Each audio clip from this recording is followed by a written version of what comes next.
prepare. I just started working with Mike here this year, so it's kind of it was a new thing. We kind of came in on. It's an adventure. Working with Mike is an adventure. I like to be a lot more prepared than we were when we came in this spring. It was a last minute throw it all together.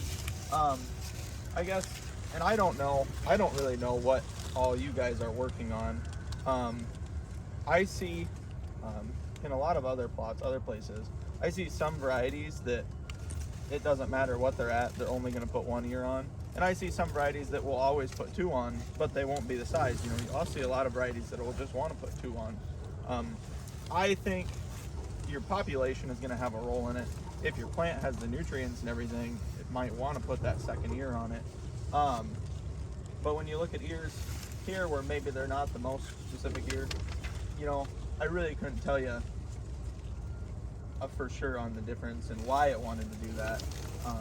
But somewhere along the plant decided that it had enough nutrients that it would, in that 2nd and 3rd year, grew later. Right? I think so. Yeah, yeah. I know it is. That's what I see. You know, I would prefer, 2 years is always better if it's putting 2 good ears on. 1 big ear might even be better. Yeah. It all depends on the variety. I see, you know, I've got a plot down by Brandon that, you know, it's got really good ears. We did yield checks on it, and that was something, you know, that's something more we push. The winter will probably do 300 to 311 bushel is where my calculations came in at. And that one, I would say every 10th ear, or every 10th plant has a 2nd ear on it. That is a very good 2nd ear. So when you're working with, you know, stuff like that, I think it'll win it. But I've also got a couple in there that have a really nice 1 ear on it. You know, it all depends. Then you come into test weight and stuff on. Yeah. Do you think the spacing, like that guy over there, do you think the fact that he doesn't have competition? Yeah. That definitely would be a role that if you might have had a refuge or something there that decided not to come. You know, they had a little bit more sunlight, a little bit more room. This corn plant right here is interesting. It's got 4 ears on it. There's only one of them that really developed, but it did have intentions of doing more. And it, just like the other one that Bob was pointing out, has a lot of spacing. It's like it skips the plants on both sides of it. And that kind of supports Bob's theory. Right around, I think it was near the end of July. I can't remember specifically when those 90-degree days came in and they were consecutive. I think that might have took some of the horsepower out of this down here, especially things that wanted to create more than 1 ear. But there's nothing wrong with 200 bushel on 28,000 population. Hey, Bob, do you guys put a knuckling on your seed? Pardon? Put a knuckling on your seed? No. The lower one. This is interesting. Yeah. Bob, genetically, the corn has a capability of putting several ears on, right? Because you see them sometimes, a lone stalk out there, and it'll have 5, 6 ears on it that are pretty significant. It's got a lot of sun. Now the real world will say a lot of these little guys are never going to make it past the corn head. They'll end up on the ground. They're volunteer corn next year. Nothing worse than an engineer with a spreadsheet. I went in and took out the little guys, and without the little guys, it went from 211 bushels down to 187. So they added. It's worth harvesting them if you got them. I guess that's the point there.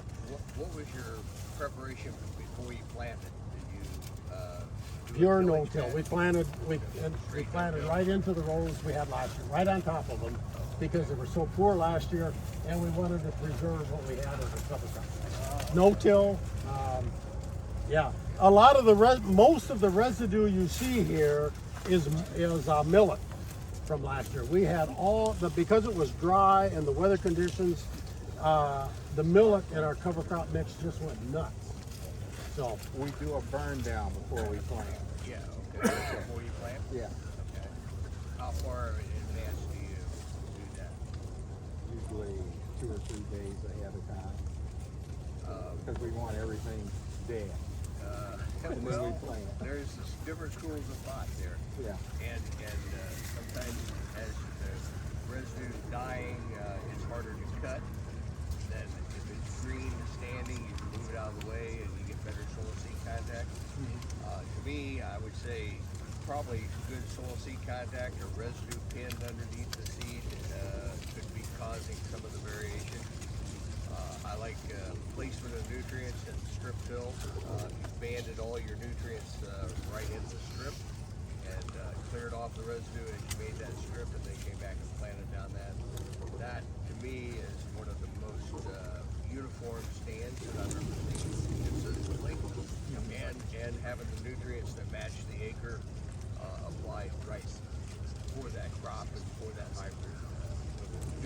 Use the technology we have today. Right. And Mark, that's a really good point. We hope, I think Mike and I are in the same camp here.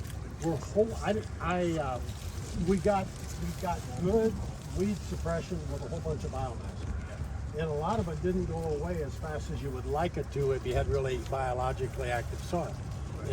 The biology eats the residue. But the hope here is to not hurt the cover crop that's there. And after this is picked, we'll come in and put just cereal rye in. It's a nice overwintering rye. And that'll give us something green in the spring.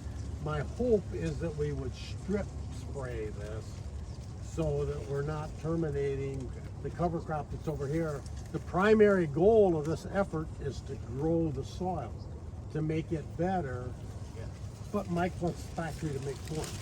So we're trying to do both. Bob, are you concerned at all with that light reflection thing that everybody's talking about? With that green there is supposedly will affect the corn? Well, that's where the strip spraying should help. So how far do you gotta have? Is it 15? Is it gonna be a 15-inch strip, 7-inch strip? I think it'll be probably a 15-inch strip and maybe wider over on the clips.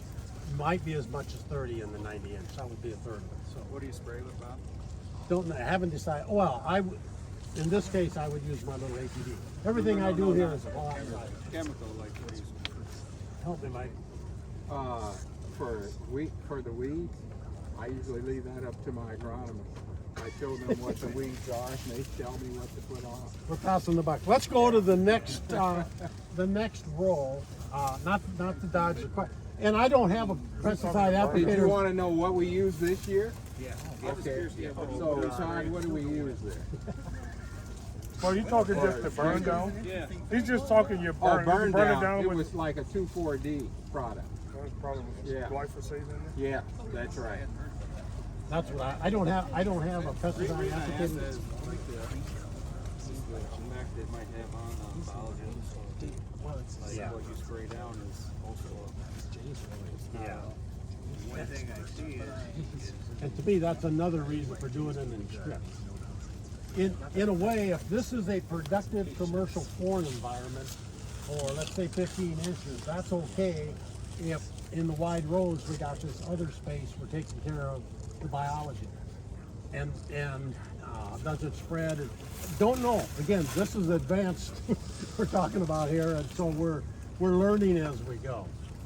Okay, let's. I love the conversation. This is exactly the sort of thing we wanted to have here, and there's just an enormous amount of experience and insight here. Sure. This is Stein, right? Yes, this is dying. Is this considered predominantly determinant or flex year varieties? On the range of determinant versus flex? Or that's just, you don't know? I don't know what you're talking about. more than one area, it's typically a full year.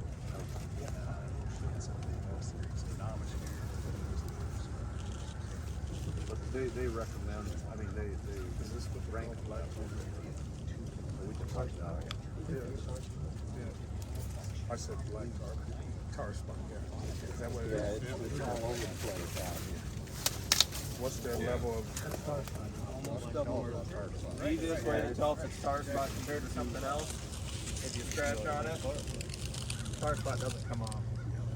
Any of the other diseases, it would look like it will come off. If you rub on a leaf, it means tar spot. But a lot of the, and I think I told him, I work in a pretty heavy seed corn area, so there's no limit to fungicides getting put on in fair and around fair. But a lot of the commercial corn tar spot, I saw all came on once your yield was already set. I didn't see a lot of tar spot come on until after R3. My area, many of the fields sprayed with fungicide after tassing. Yep. And our spot came on the last, I don't know, 4 weeks. Tar spot And it's everywhere. That's where we Yeah. put fungicide or anything. It's everywhere. tar spot's going to feed on a leaf that has a lesion or anything that's, you know, not as healthy. So, I mean, even if you're looking at this, I mean, his bottom leaves haven't even started to die off or anything yet. So, I mean, the plant's overall very healthy. So, The losses on tar spots can be 20 to 50 to a 100 bushel per acre loss. It's unheard of. So, Okay, let's, okay. Let's